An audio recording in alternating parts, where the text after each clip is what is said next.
Good morning, everyone, and welcome to the Sally Beauty Holdings conference call to discuss the company's third quarter fiscal 2026 results. All participants have been placed in a listen-only mode. After management's prepared remarks, there will be a question-and-answer session. Additional instructions will be given at that time. Now, I would like to turn the call over to Jeff Harkins, Vice President of Investor Relations and Treasurer for Sally Beauty Holdings. Thank you. Good morning, everyone, and thank you for joining us. With me on the call today are Denise Paulonis, President and Chief Executive Officer, and Adrienne Lee, Chief Financial Officer.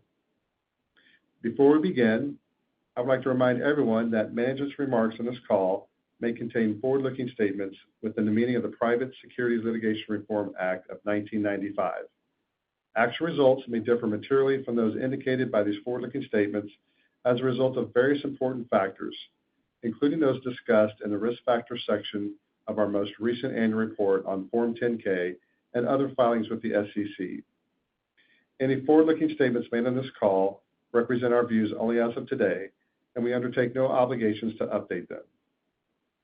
The company has provided a detailed explanation and reconciliations of its adjusting items and non-GAAP financial measures in its earnings press release and on its website. Now, I'd like to turn the call over to Denise to begin the formal remarks. Thank you, Jeff, and good morning, everyone. We're pleased to report a solid quarter, delivering top and bottom line results within our guidance ranges. Fiscal Q3 net sales totaled $935 million, with comparable sales flat. Gross margin expansion and ongoing cost management translated to strong bottom line delivery.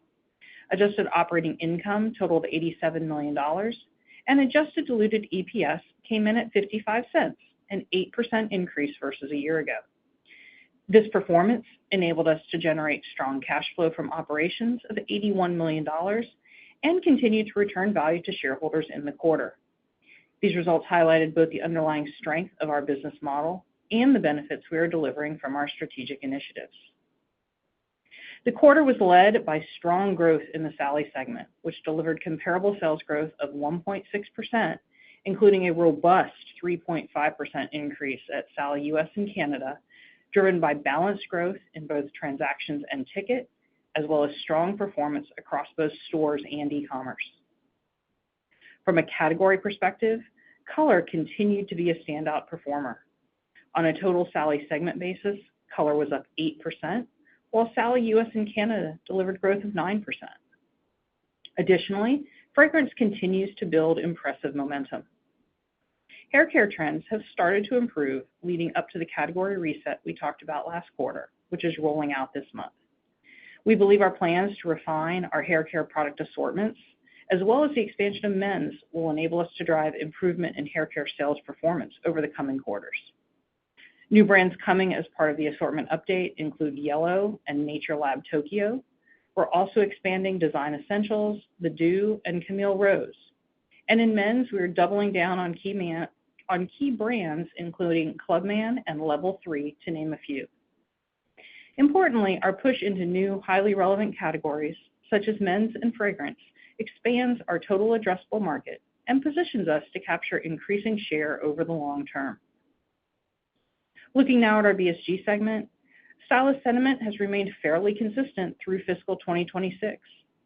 Appointment books are steady, and color services continue to be strong, while add-on services have been inconsistent.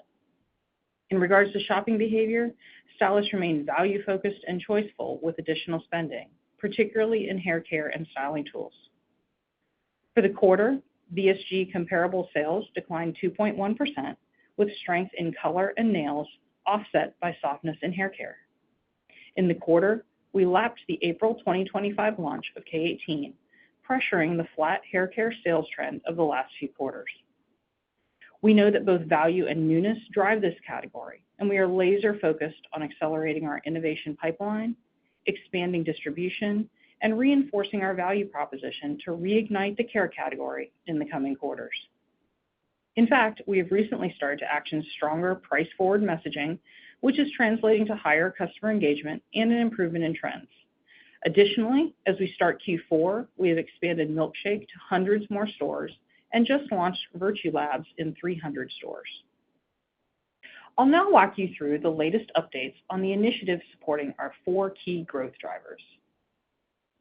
Our first strategy is understanding and activating the customer. At Sally, CRM and performance marketing are driving new customer acquisition. The success of Save and Skip the Salon messaging has been a key driver, and we'll be building on that in Q4 with the rebranding of the campaign to Your Beauty Journey, No Salon Required. As we continue to reimagine beauty retail through immersive education and community connection, we're building on the success of our recent Sally Color Fest celebrations with college campus events across the Southeast this month. Our experts will be bringing beauty resources, product discovery, and career networking opportunities to students at the University of Florida, Florida A&M, University of Alabama, University of Houston, and University of Texas at Austin. This is another great example of how our teams are always developing innovative ways to position Sally firmly at the center of beauty culture while driving customer engagement and new customer acquisition. Another important tool for driving customer acquisition at Sally is our licensed colorist on-demand service, offering free color and care advice. In fiscal Q3, average weekly consultations exceeded 5,200, and the number of new customers increased by 28% versus the prior year. LCOD customers continued to outspend non-LCOD customers, driven by increased frequency. In a nutshell, this service brings new customers to Sally and increases engagement by providing the digital equivalent of the accessible, friendly education and support that our store associates are known for. Now shifting to our second growth driver, unlocking and harvesting digital value. Global e-commerce sales increased 11% in fiscal Q3, driven by continued strength in Sally's marketplaces, as well as the rollout of updated apps at both business segments earlier this year. On the Sally app, we're seeing strong engagement and higher conversion, with order and sales growth outpacing sessions.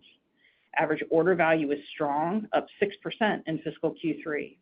Notably, buy online, pick up in store represented the majority of app order volume in the quarter, our most efficient delivery channel. At BSG, order and sales growth also outpaced sessions as features such as faster checkout, simplified reordering, inventory near me, and Apple Pay provided an improved customer experience. Similar to the Sally app, a significant portion of orders are being fulfilled through buy online, pick up in store. Moving to our third growth driver, differentiating with product assortment and innovation. Across both segments, innovation has always been a key competitive differentiator and central to unlocking growth. At Sally, strong performance in both own and national brands is being fueled by innovation. Newness and brand refresh initiatives are resulting in improved performance across own brands like Beauty Secrets, Ion Luxe, Salon Care, and Texture ID. As mentioned earlier, we also have a significant newness update coming on the national brand front with the assortment update in haircare. At BSG, recent brand launches like Milkshake, Keratin Complex, and Epilogue by Danger Jones continue to build momentum. As I mentioned, we have more innovation coming in fiscal 27. Our fourth growth driver is accelerating new growth pathways. Let's start with our Sally Ignited initiative, where we have seen significant runway ahead. As of the end of July, we have completed 33 store refreshes year to date, and we have another 17 planned for fiscal Q4. This puts us on track with our plan to complete 50 remodels in fiscal 2026, which will put us at 80 Ignited locations by the end of September. As we watch KPIs, we're incredibly pleased with the way customers are responding. Traffic, dwell times, UPT, and ATV all continue to move up and to the right, with sales growth nicely outperforming the fleet. From a category perspective, nails and fragrance remain standout performers. We are well underway with planning for the next phase of the rollout. More to come next quarter on our strategy for increasing scaled Ignited business in fiscal 2027. In the skin and spa category, we are ramping BSG's presence and methodically expanding our footprint. During the quarter, we added Image and Matter of Fact brands to another 250 stores and launched Amika Skincare across all of our U.S. and Canada locations. Before wrapping up, I'll briefly touch on our Happy Beauty initiative. At a high level, our mall locations continue to outperform with strong performance in key categories such as cosmetics, fragrance, and skincare. Ahead of the holiday season, we plan to open another 10 mall locations. Equally exciting, we're preparing for the upcoming launch of our Happy Beauty e-commerce site at the end of the fourth quarter. As we focus on driving sustainable, profitable growth, our Fuel for Growth program is delivering benefits across gross margin and SG&A. We are tracking to our plan to generate $45 million of benefits in fiscal 2026, and we'll have captured about $120 million of cumulative run rate savings over a 3-year period at the conclusion of our fiscal year in September. Entering the final months of our fiscal year, the strength of our operating model, the traction we're seeing across our strategic initiatives, and our ability to navigate dynamic macroeconomic environments give us confidence in the path ahead. I want to thank our teams across the organization for their relentless focus on our customers and disciplined execution as we work to deliver long-term shareholder value. Now I'll turn the call to Adrienne to discuss the financials. Thank you, Denise. We're pleased to report another solid quarter.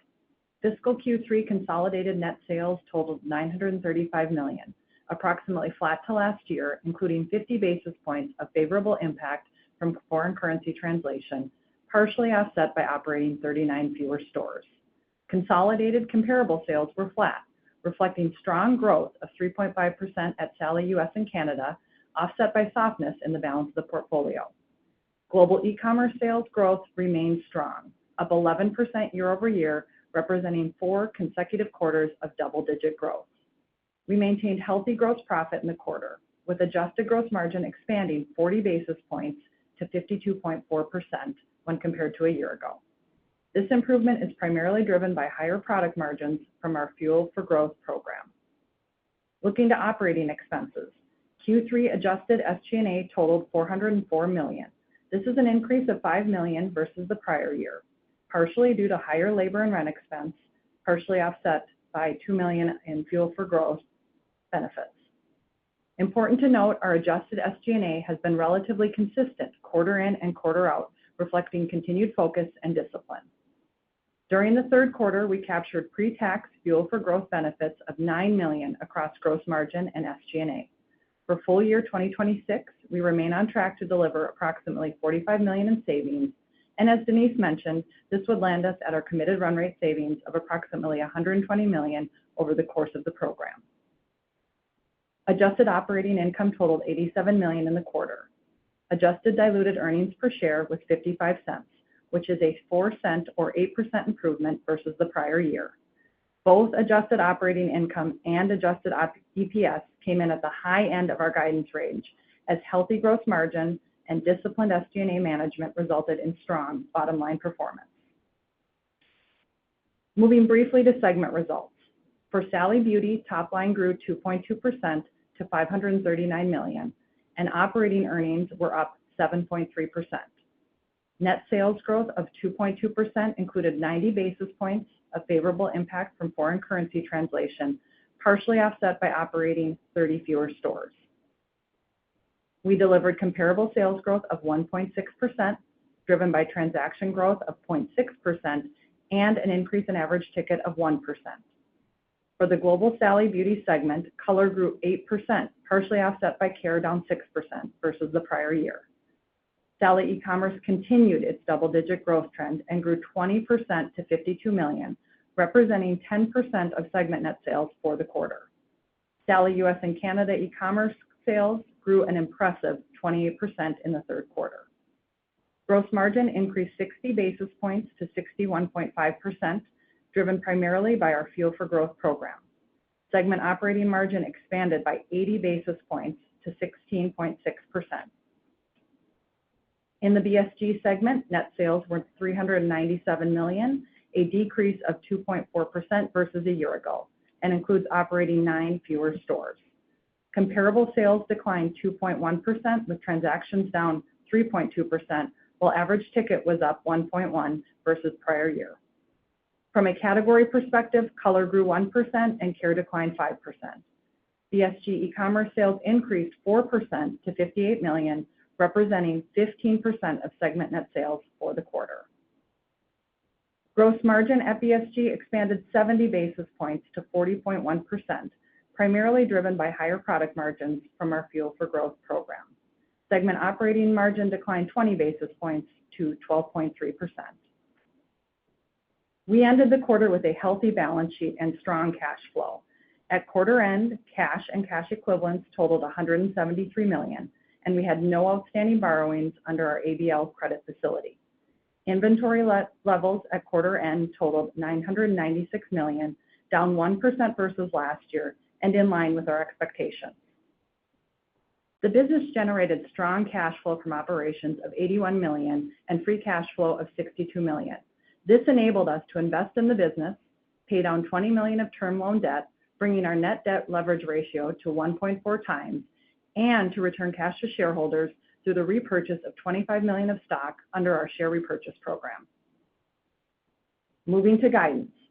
Entering the final quarter of fiscal 2026, we are narrowing our full-year outlook to reflect our current top-line trends of sales growth momentum in Sally US and Canada, the underlying strength of our core hair color category, double-digit e-commerce growth, and the effectiveness of our marketing initiatives offset by softness in the care category. We are pleased with how our teams are navigating and delivering results. For the full year fiscal 2026, we expect consolidated net sales in the range of $3.725 to $3.733 billion, which includes approximately 30 basis points of favorable impact from foreign currency rates. Comparable sales are now expected to be approximately 0.5%. Adjusted operating earnings are now expected to be in the range of $329 to $335 million. Adjusted diluted earnings are now expected to be in the range of $2.04 to $2.08 per share, which compares to our prior range of $2.02 to $2.10. The following guidance remains unchanged. 50% of free cash flow is expected to be deployed to share repurchases. Capital expenditures are expected to be approximately $100 million, and free cash flow is expected to be approximately $200 million. We appreciate your time this morning. Now I'll ask the operator to open the call for Q&A. Thank you.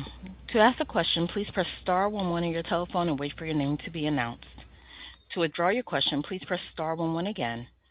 Please stand by while we compile the Q&A roster. Our first question comes from the line of Oliver Chen with TD Cowen. Your line is now open. Good morning, Denise and Adrienne. This is Julia Shalansky on for Oliver Chen. First, on the care planogram reset, given we're only a few weeks in, love to hear about some early signals you're seeing about sell-through, basket behavior, customer feedback, and what you're learning so far that might shape how you approach the resets going forward. And second, on fragrance, the fragrance in 2,000 stores not performing, can you share whether that customer is predominantly incremental or more of a basket add-on for existing shoppers? Thank you.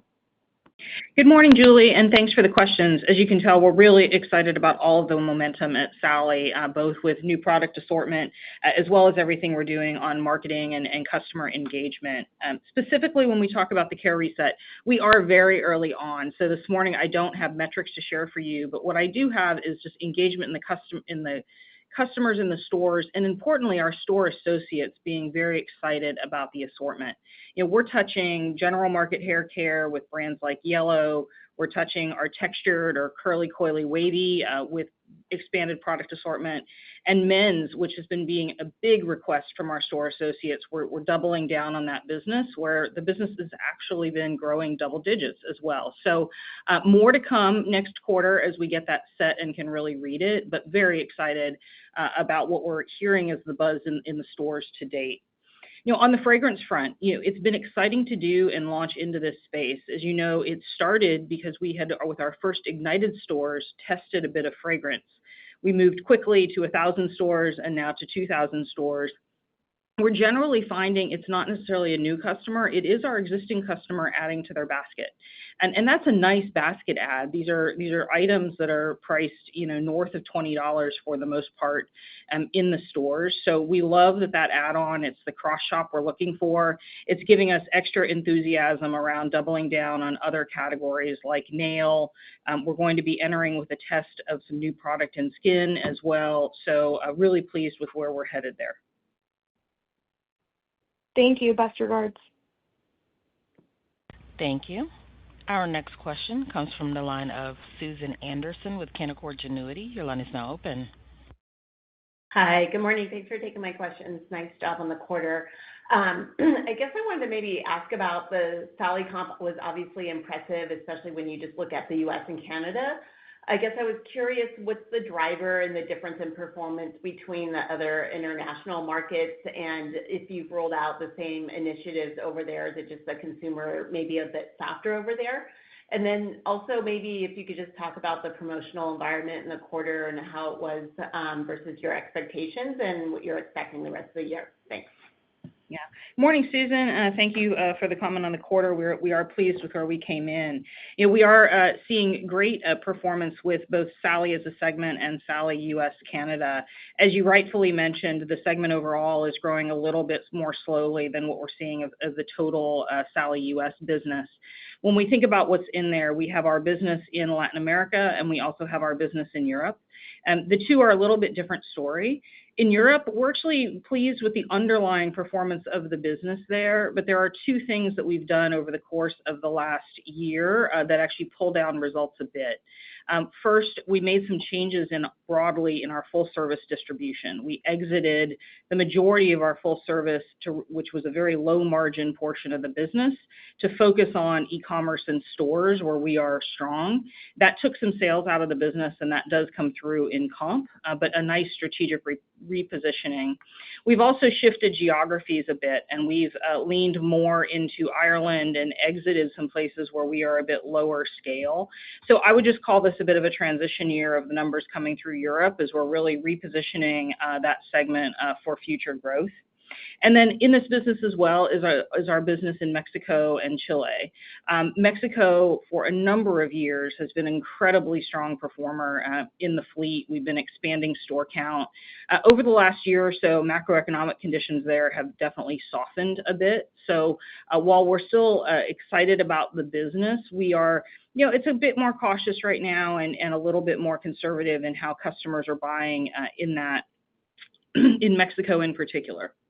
So we'll keep watching that and reacting as we can, but pleased with the business overall. So I consider in both cases just a little bit of change underway in our strategy and execution for the most part, so healthy overall. And then on promo environment, you mentioned, you asked about promo environment. What I would say is in both businesses, we are seeing promotional activity on the rise. The great news is that, for us in navigating that, our gross margin remains strong, and so our participation in that promo is healthy. But what we see underneath it is there is a customer who is just searching and buying more when the opportunity presents itself to get it on sale. So a little bit more patient for those sales to come, and then they'll come in and purchase on promo. We'll keep watching that as well, but seeing it on both sides of the house. Okay, great. Thanks for all the details there. Good luck the rest of the year. Thanks. Thank you. Our next question comes from the line of Olivia Tong with Raymond James. Your line is now open. Great, thanks. My first question is on BSG, and if you could just kind of break down the challenges there a little bit. How much of this decline do you think is salon channel traffic and end demand woes that are weighed down by macro pressures versus actions you need to take on your assortment or exclusivity? I know you talked about K18 lapping, but as you look at the pipeline of things coming over the next 6 to 12 months, if there are things that will help against that lap. And then did you see any material difference across stores versus e-commerce? And can you talk about the magnitude of difference in performance between color and care? Thanks. Sure. So on the BSG front, thanks for the question. Overall, I think the important part to remember here is we are the largest distributor to salons in the U.S. and Canada. We do know every stylist, so we feel like we do have a very good handle on what's going on in the marketplace and our positioning within it. I think we saw real nice strength in color and nails in the quarter, but it was offset by the softness in care. Particularly the last few quarters, we've been running, hair care has been growing about flat, right? This quarter, we saw a little bit of incremental pressure because it was last quarter this year, April of 2025, that we launched K18, which certainly came out as a big bang last year to a lot of success. So that put a little bit more pressure on just the lap of the trends this year. But when we step back and say what's really going on, our stylist consumer sentiment is pretty healthy. So they're still seeing books being steady, color service is strong. Where we do see them particularly choiceful is a bit more with additional spending in hair care and styling tools. That's kind of a double piece of our hair care challenge in lapping K18 as well. So back to the points under our control and what we're working on. We're going to keep doubling down on the strength in color. We're really pleased with the updated app and the engagement we're seeing from customers. And then in care specifically, focus on value, newness, and value messaging. So we talked about on the call some innovation and expansion of product assortment coming with Virtue Labs in 300 stores, Milkshake expanding. That newness does drive customers into our store, and we'll keep building on that into Q4 and beyond. And then price forward messaging. Our customers are really wanting us to be sharper in how we communicate price to them, to motivate them to get into the store, just that value equation. So that's under our control as well and things that we're working on. But overall, we're pleased with the business and the underlying trends in the business. We've just got a little work to do to get hair care back where we'd like it to be. And then I'm pleased that you were asking about stores and e-com. I'm really pleased to say that in both businesses, we're seeing very nice balanced growth between stores and e-com. In Sally, e-com continues to be growing, north of 20% in the business, but that's not to say that stores are not growing as well, which is great to see for us. Increased foot traffic. We talked about both transaction and ticket being up for the market overall. And in BSG, stores are flat-ish, and the growth is coming from some more of the online sales, which is supported by the new app. So I think a really nice win there as well. And then when we've talked about the strength in color versus care, color right now in both businesses is quite strong. In Sally, particularly strong. We're doubling down on that here in August with our Color Fest activity, which includes activations out with a lot of key universities. So pulling more customers into our fray. And I think in particular, we have seen nice new customer growth from our work in performance marketing and that customer experience, which is picking up on some of our color strengths as well. Care is the place that in both businesses, we're going to continue to work and evolve. And I talked about a lot of those levers already. Great. If I could follow up just on Ignite, you'll be at 80 doors by the end of the year. As you refresh these, how are you thinking about the eventual rollout to more of the fleet? You've added fragrance, you've added skin, you've added a number of new categories. I would imagine they're more disproportionately heavier in the Ignite doors. So just thinking about the learnings that you've made in Ignite and how that impacts how you think about the rollout to additional doors. Thanks. Yeah, I would think first and foremost, our United stores, as you said, the things that we're learning in categories where we can expand in nails and fragrance. We're going to be testing a new skin line here. Also with men's are really great learning tools for us that we have been activating through the rest of the fleet. But when we think about those Ignited stores themselves, as we mentioned, there'll be 80 by the end of the year. That's still a small proportion of our overall sales base. But I think the thing that we're liking the most there is we are seeing cross-shopping in the stores. So UPT, ATV up as customers are coming in. Traffic is getting back to the healthy state that we would like it to be. We mentioned on the call that comps are outperforming the rest of the fleet, which is a real positive as we look forward to expanding the program.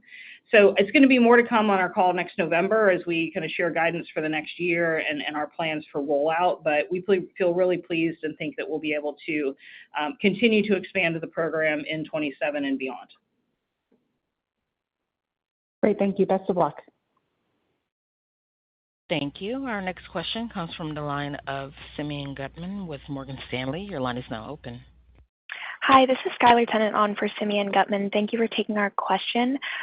Firstly, you described last quarter the consumer as resilient, but called out some choiceful behavior, incremental pressure in low-income stores. So has the income cohort pressure, kind of broadened beyond the low-income store base given ongoing conflict? And are you able to quantify what percentage of the Sally fleet falls into that low-income classification? Yeah, first and foremost, I think you said it well. What we said last quarter remains this quarter. The consumer has remained extremely resilient.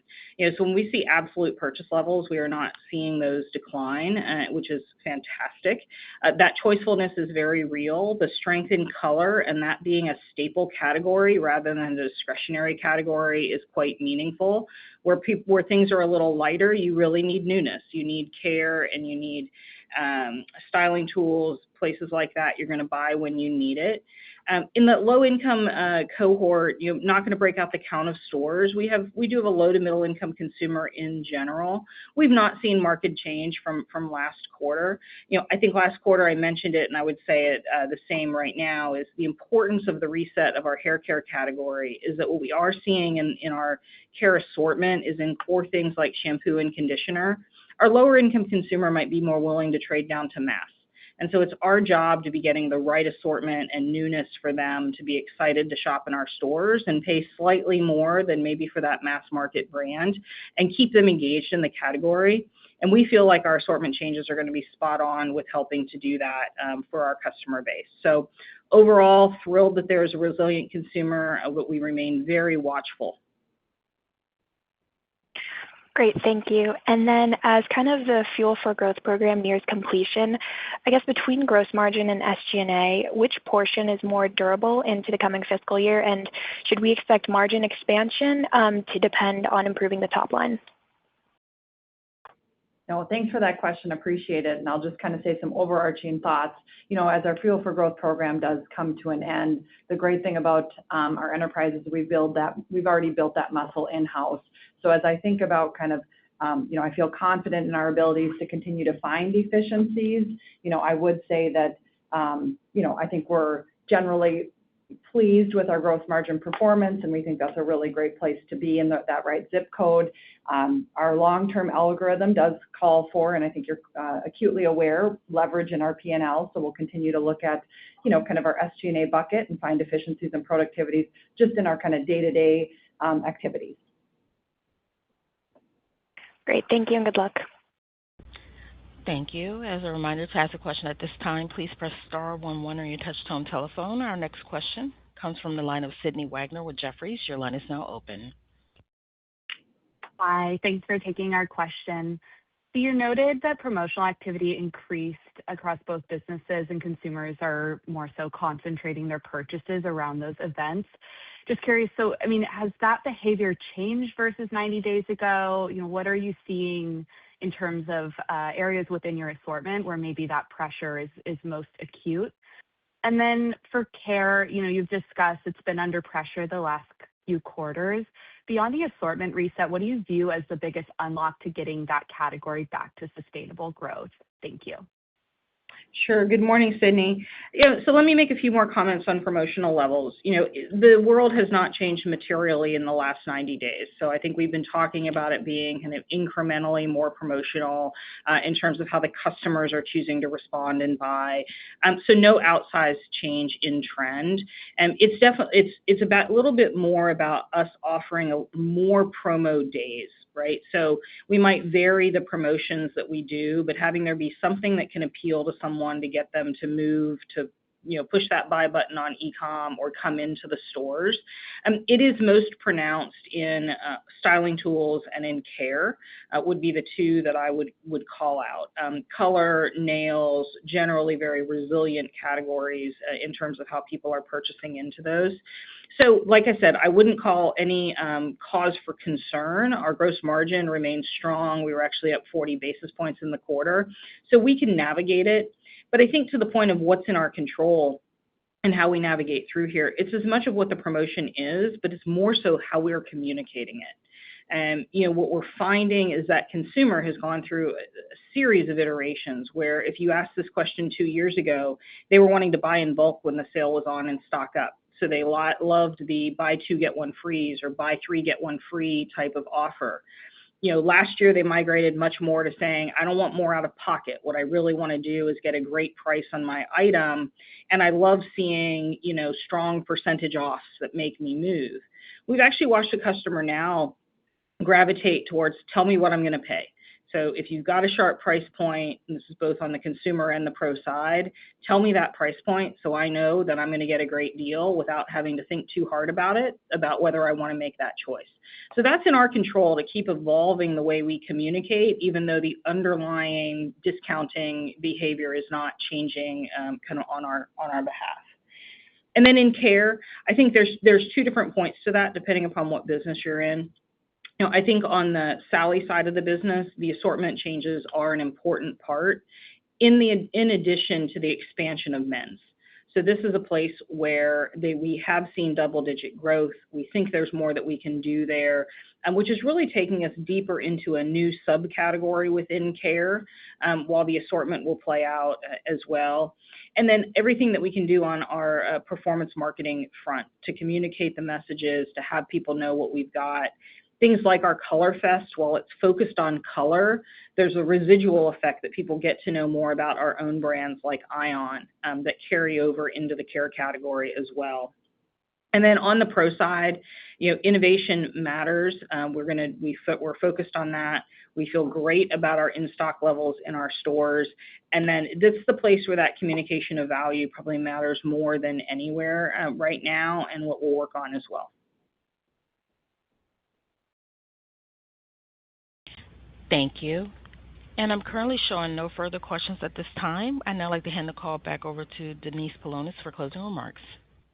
Well, thank you. And thank you, everyone, for joining us this morning. I hope you heard that we're excited about the trajectory of our business. Our associates across the globe are doing a fantastic job serving our customers, so I thank them for the work that they do every day. And I look forward to giving all of you an update as we come to our end-of-year call in November.